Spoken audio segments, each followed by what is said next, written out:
अभिनंदन है आपका हमारे YouTube चैनल पर। सनातन संस्कृति की बातों के मध्य आज हम जानेंगे आषाढ़ माह के शुक्ल पक्ष की एकादशी को देवशयनी या हरिशयनी एकादशी कहते हैं। इस साल देवशयनी एकादशी 29 जून 2023 को है। इस दिन श्री हरि विष्णु की पूजा करने से कई गुना अधिक फल प्राप्ति होती है। देवशयनी एकादशी के दिन से ही जगत के पालनहार भगवान विष्णु का निद्रा काल शुरू हो जाता है, यानी इसी दिन से चतुर्मास की शुरुआत होती है। चतुर्मास शुरू होने के बाद से सारे शुभ और मांगलिक कार्यों पर रोक लग जाती है। आइए जानते हैं देवशयनी एकादशी से चतुर्मास का प्रारंभ होना है और कब तक रहेगा। देवशयनी एकादशी से वे देव उठनी एकादशी को योग निद्रा से बाहर आएंगे, तब चतुर्मास का समापन होगा। देव उठनी एकादशी 23 नवंबर 2023 को है। इस तरह से चतुर्मास 3 जून से लगेगा और 23 नवंबर को खत्म हो जाएगा। इस बार श्रावण पुरुषोत्तम मास होने की वजह से 2 माह तक है, इसलिए चातुर्मास की अवधि 5 माह होगी। इस दौरान सभी मांगलिक कार्य बंद रहेंगे। हिंदू धर्म में चातुर्मास का बहुत अधिक महत्व है। चतुर्मास की शुरुआत आषाढ़ मास से शुरू होती है और कार्तिक की एकादशी के दिन खत्म होती है। योग निद्रा से कब जागेंगे देव?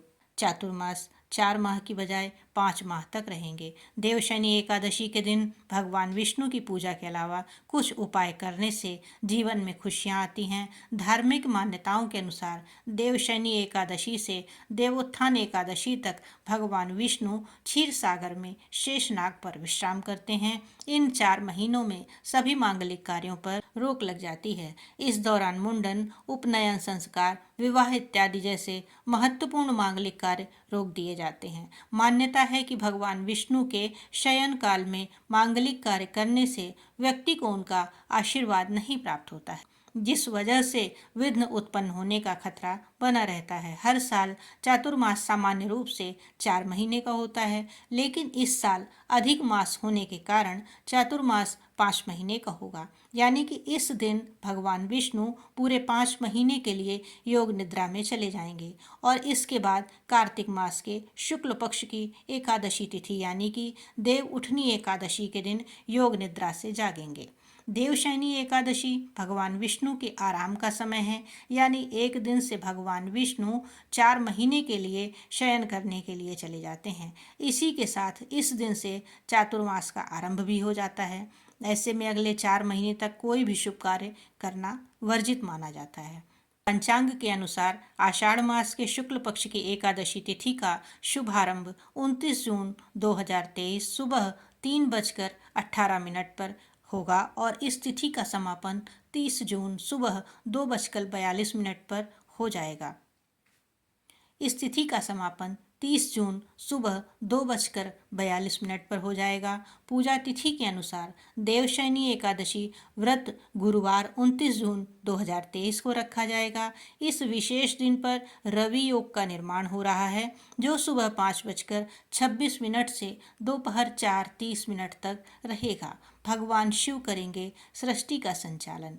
29 जून को देवशयनी एकादशी और 23 नवंबर को देवउठनी एकादशी रहेगी, इसलिए चातुर्मास 148 दिनों का रहेगा। इन दिनों में भगवान विष्णु योग निद्रा में रहेंगे। पौराणिक मान्यताओं के मुताबिक इस अवधि में सृष्टि को संभालने और कामकाज का संचालन भगवान भोलेनाथ के पास रहेगा। इस दौरान धार्मिक अनुष्ठान किए जा सकेंगे, पर विवाह समेत मांगलिक कार्य नहीं होंगे।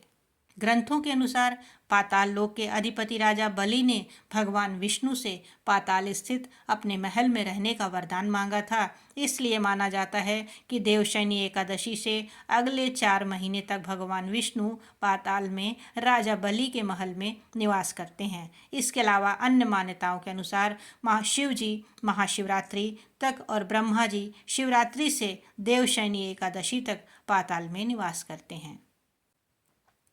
चातुर्मास के दौरान भगवान विष्णु और शिव जी का अभिषेक करना चाहिए। विष्णु जी को तुलसी तो शिव जी को बिल्वपत्र चढ़ाने चाहिए। साथ ही ओम विष्णवे नमः और ओम नमः शिवाय मंत्र का जाप करना चाहिए। इन दिनों में भागवत कथा सुनने का विशेष महत्व है। साथ ही ज़रूरतमंद लोगों को धन और अनाज का दान भी करना चाहिए। इस समय पर बारिश का मौसम रहता है, इस कारण बादलों की वजह से सूर्य की रोशनी हम तक नहीं पहुंच पाती। सूर्य की रोशनी के बिना हमारी पाचन शक्ति कमज़ोर हो जाती है।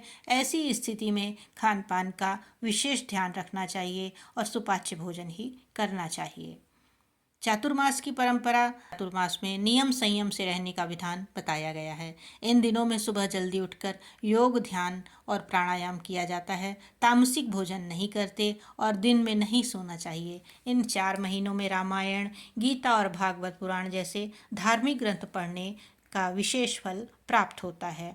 इसी के साथ हम आपसे आज विदा लेते हैं और आगे भी इस तरह की पौराणिक एवं धार्मिक कथाओं को सुनने के लिए चैनल को लाइक एवं सब्सक्राइब अवश्य करें।